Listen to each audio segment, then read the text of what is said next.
Bosta akademiċi u esperti ilhom xhur jisħqu li s-sigurtà fil-pajjiż qed tixxaqqaq. Brejanti ta' vjolenza kontinwa fl-ibliet u l-irħula Maltin u ser u teħid ta' droga bl-emiċ ċarej tisħaq li pajjiżna taħabbat wiċċu ma' epidemija tal-kokaina. Fl-aħħar xhur pajjiżna kien xu taqtil brutali kaġunat minn vjolenza domestika mewta ta' żagħżugħ 20 sena li ġarraf taħt it-terrapien ta' binja li sissa brabta ma' dan il-każ għadu ma ġie arrestat ħadd u l-qtil ta' mara ta' 30 sena illi tajret minn karozza waqt illi s-sowwieq kien qiegħed isuq taħt l-effetti tal-alkoħol u droga. Sansitra anke l-Maġistrat Joe Mifsud insista li f'pajjiżna titrawhem kultura ta' mewt u qtil fejn l-istituzzjonijiet mhux qed jagħtu widen lis-soċjetà iżda lil ċertu lobbies. Bir-reazzjoni tal-Prim Ministru Roberta Bela tkun mhux dik li jerfa' responsabilità iżda l-oppost li joħroġ jattakka lil qrati u jfarfar kollox fuqhom.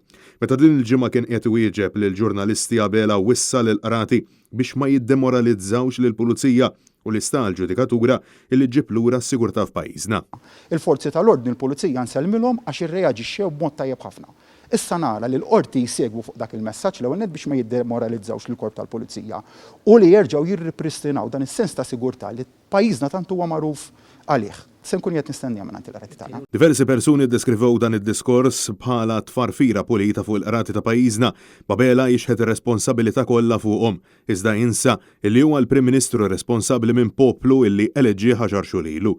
Iżda Roberta Bela ma waqafx hawnhekk kif insista li qed jistenna risposta mingħand il-qrati wara l-istqarr illi tawhom ir-riżorsi kollha. Bid-deputati Silvio Xkembri u Chris Bonnet jaqblu ma li beda jgħid Bela. Issa sta l-qorti r-riżorsi huma f'idejhom tajna wkoll faċilitajiet ġodda fil-binja eżistenti wkoll biex ikun hemm iżjed awli.